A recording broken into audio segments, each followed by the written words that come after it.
dans le principe taoïste, vous êtes dans l'harmonisation par rapport à un principe interne. Dans la logique européenne, à nouveau, vous êtes dans une exclusion des contraires, un principe de non-contradiction. Dans le côté taoïste, vous êtes dans la complémentarité des différences. Donc, vous voyez déjà que rien que là, on a juste dit quelques mots, mais on voit déjà que le point de départ, l'horizon dans lequel peut s'inscrire la médecine, peut s'inscrire le Qigong, peut s'inscrire l'art martial. Tout à l'heure, vous avez eu une très très belle introduction à travers la calligraphie et la peinture chinoise. Je reviendrai même sur certains points de manière un peu différente. Ça oblige en fait de changer un peu de manière de voir et de faire. Donc, par rapport aux pratiques, donc on a, je dirais, peut-être pour le résumer, ce qui est au centre, c'est nourrir la vie et s'harmoniser au Tao. Ça, c'est vraiment les choses les plus importantes. Donc, Qi, on a parlé, c'est l'énergie. Gong, Gong Fu, c'est l'aptitude que vous acquérez après beaucoup de travail. Donc, Qigong, c'est comment maîtriser petit à petit le Qi. Et puis, Taiji Chuan, vous avez Wuji, c'est le non manifesté. Puis, quand il se manifeste, tout à fait au départ, au commencement était le verbe, on dirait chez nous. Au commencement était le verbe, ça c'est Tai Chi. C'est tout à fait au départ de la création. Vous connaissez le yin et le yang. Et l'art martial, donc, du Tai Chi. Donc tout le travail consiste à petit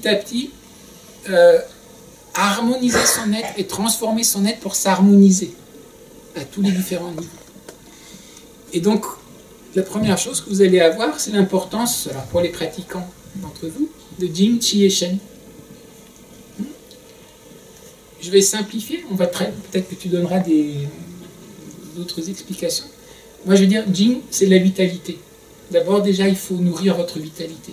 Qu'est-ce que vous mangez? Comment on bouge? Comment est-ce que déjà vous avez une vitalité de base? Et puis, une fois qu'il y a ça, il faut le raffiner. Il faut raffiner cette vitalité-là en énergie. Là, je parle de manière un peu plus patchy, de manière générale, mais par rapport à l'évolution. Et ça, qu'est-ce qui vous permet de le faire? C'est par exemple les pratiques de Qigong, ces pratiques de Tai Chi Chuan. Par rapport, on parlait des arts martiaux de Wutang tout à l'heure, la première partie, ça serait le côté plus, on va dire, externe. Vous avez aussi les arts plus externes, plus rapides, vous bougez un peu plus. Là, quand vous les raffinez, vous commencez déjà à ralentir un peu. Vous êtes en train de transformer, de rendre plus subtil cette énergie. C'est le Qi. Puis après, petit à petit, vous vous rendez compte, oh, là, on est sur un continuum. Vous vous dites, ah, maintenant, il faut aller transformer cette énergie-là. Qu'est-ce qu'il y a derrière? En l'esprit, Shen. Donc là, c'est plus les pratiques en fait de méditation qui vont venir. C'est l'image que vous pouvez avoir un peu, c'est comme l'eau. C'est la glace, puis vous faites fondre, c'est l'eau, puis ça s'évapore. C'est la même eau, c'est les états qui sont différents.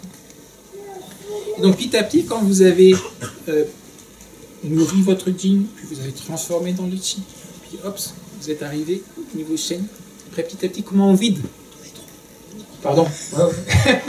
Heureusement que j'ai des assistants. Donc après, comment est-ce qu'on ouvre? Comment on vide, entre guillemets? On a parlé de Wu Wei aussi, non-action. Comment est-ce qu'on vide? Et au moment où vous arrivez petit à petit à ouvrir, c'est un autre mot, votre esprit, petit à petit, vous pouvez vous harmoniser avec le Tao qui peut se manifester. Donc ce que vous êtes en train de faire, c'est tout un travail, donc petit à petit, qui vous mène en fait d'une vitalité assez basique, petit à petit à une ouverture beaucoup plus grande qui vous permet de vous harmoniser avec ce qui est.